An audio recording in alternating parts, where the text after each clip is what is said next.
Hello friends, കല്യാണപ്പത്തിരി കൊണ്ട് table lamp ഉണ്ടാക്കിയല്ലോ സിമ്പിളായിട്ട്. ഇതുപോലെ ഞാൻ എൻ്റെ പഴയ കല്യാണപ്പത്തിരിയാണ് കേട്ടോ എടുത്തത്. നമ്മുടെ കയ്യിലൊരു ആർട്ടിഫിഷ്യൽ മെഴുകുതിരി ഉണ്ടായിരുന്നു. എങ്കിൽ പിന്നെ ഒരു ടേബിൾ ഡെക്കർ ചെയ്യാമെന്ന് വിചാരിച്ചു. അതിനൊരു സ്കെയിൽ എടുക്കുക, കല്യാണപ്പത്തിരി എടുക്കുക, ഇങ്ങനെ മടക്കി കൊടുക്കുക. അങ്ങനെ 6 തവണ മടക്കി കൊടുക്കുക. ഒരു ഹെക്സഗണൽ ഷേപ്പ് കിട്ടും.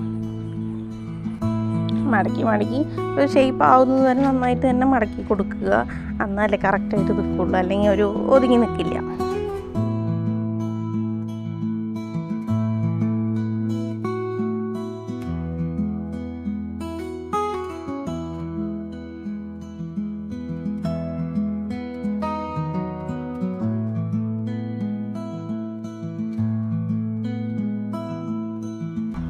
ഇനി ഹോൾ ഇട്ട് കൊടുക്കണം. ഹോൾ ഇടാൻ വേണ്ടിയിട്ട് എൻ്റെ ഒരു പഞ്ച് മെഷീൻ ഉണ്ടായിരുന്നു. ആ പഞ്ച് മെഷീൻ വെച്ചിട്ടാണ് ഞാൻ ഹോൾ ഇട്ടത്. ഇങ്ങനെ മടക്കി കൊടുത്തിട്ട് ഇങ്ങനെ അതിൻ്റെ സെൻറ്ററിലൂടെ മാത്രം ഇട്ട് കൊടുക്കുക. അപ്പോൾ 2 സൈഡ് കിട്ടി. അതേപോലെ എല്ലാ സൈഡും പഞ്ച് ചെയ്ത് കൊടുക്കുക. വെളിച്ചം വരണമല്ലോ നമുക്ക് വെളിയിലേക്ക്.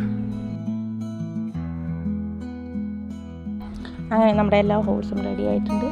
ഇനി 2 അഗ്രവും ഒന്ന് ഒട്ടിച്ചു കൊടുക്കുകയും അല്ലെങ്കിൽ ടേപ്പ് വെച്ച് ഒട്ടിക്കുകയും ചെയ്യാം. ഞാനിവിടെ ടേപ്പാണ് കേട്ടോ എടുത്തിരിക്കുന്നത് ഒട്ടിക്കാൻ വേണ്ടിയിട്ട്.